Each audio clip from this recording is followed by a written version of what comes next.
When we are talking about, just healing, that entirety of healing is important that we touch on that inner child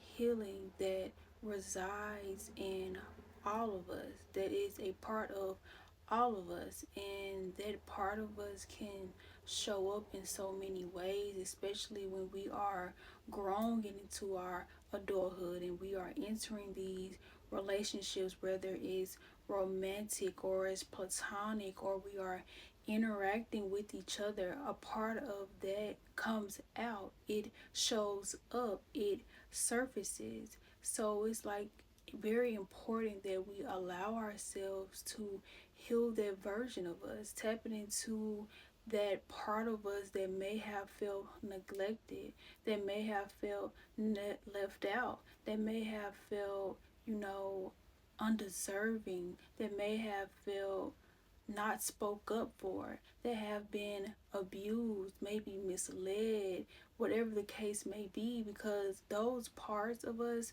comes out when we are operating, throughout this daily life, our daily habits and routines. It shows up and it is exposed throughout the way that we maneuver through this world. So it's important that we just allow ourselves to truly take the time to understand what that version of ourselves look like.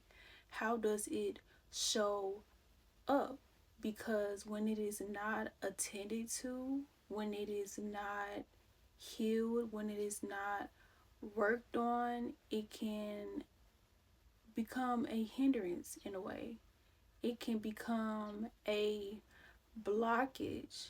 Sometimes when we have those points in our lives where we are feeling blocked, where we are not feeling safe, that is a part that we can really tap into, so we can understand more of ourselves, more of why we feel this way, more of why we are experiencing the things that we are experiencing, because our inner child can hold up things for us. They can cause blockages for us. They can cause these walls that were once put in place of protection is now being put in place as a blockage from stopping us from receiving good energy and receiving those friendships and relationships that suit our highest good. Sometimes you just have to really sit with self so you can go back and reevaluate those parts of your childhood, from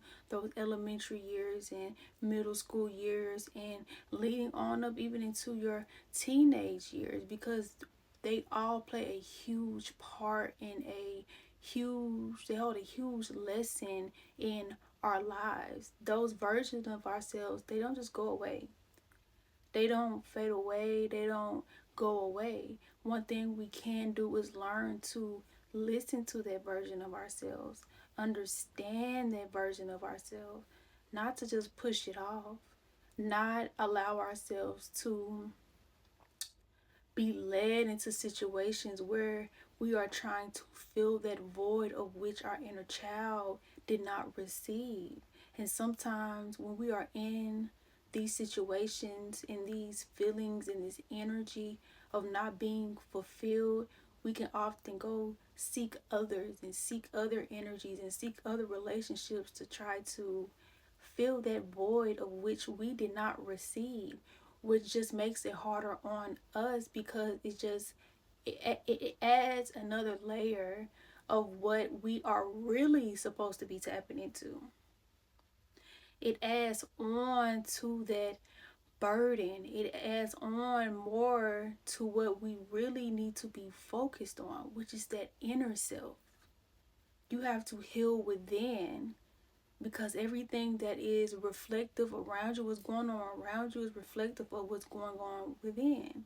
So you have to start with that source.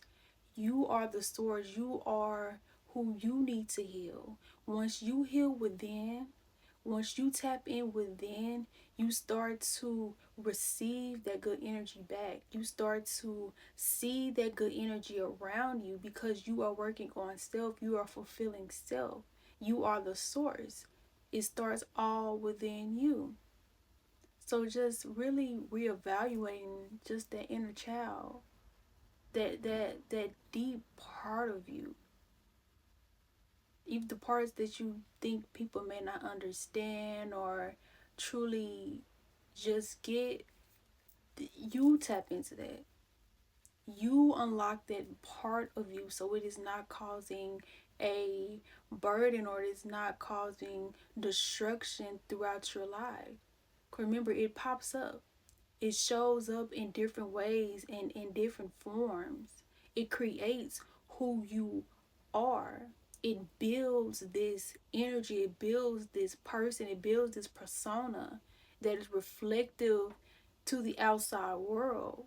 It is in you. It is never a part of you. But what you can do, you can love on that little girl. You can love on that little boy. You can tell him that it's okay. You can tell him that it's safe. You can love on yourself. You can journal. You can meditate. You can tap into that adolescent, that younger version of yourself and let them know that it's okay and that it is time to be set free. It is time to heal, and that you don't have to stay in that place. You do not have to submit to that energy. You do not have to submit to the neglect or the abuse, the mistreatment, the violence. You don't have to submit to that energy.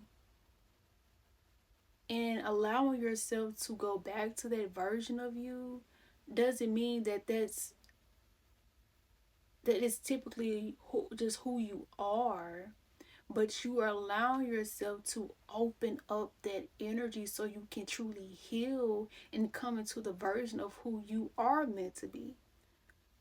You don't want to continue to carry that baggage along your life and never heal that energy, which just creates this cycle that you have to continue to go through until you learn the lesson. Just face it head on. Allow yourself to open that floodgate. Allow yourself to unlock those memories. Allow yourself to unlock that trauma. You have to heal that trauma. You have to deal with it in order to heal it. You have to face those, the abandonment maybe that you receive from your parents, or friends, or the emotional neglect that you may have received from your parents. You have to be able to unlock that, because it plays a huge role in how you show up with others. It plays a huge role in how you see others. You have to set that solid foundation for yourself to be able to grow, for you to be able to flourish, for you to be able to become your best and true self. It's in you, it's within you, it is your birthright. But sometimes you have to knock down those layers in order to truly find who you are. It's in you, it's already within you. But we can sometimes miss the lessons, and we can sometimes overlook things, or we can sometimes be mad at things, that we are not truly diving deep into the main energy, what is being shown, what was being taught. We can be a victim to life instead of putting ourselves in position to be free, to become, to be the version of who we are meant to be. So it's okay to unlock that door. It's okay to let that energy in. Become one with it. Make peace with that version of you. And know that it is okay. It is okay to feel. It is okay to feel. It is okay to feel. Allow yourself to feel so that you are able to walk into a new version of your life with a light heart, a heart as light as a feather, and not heavy and weighed down. You deserve to be set free.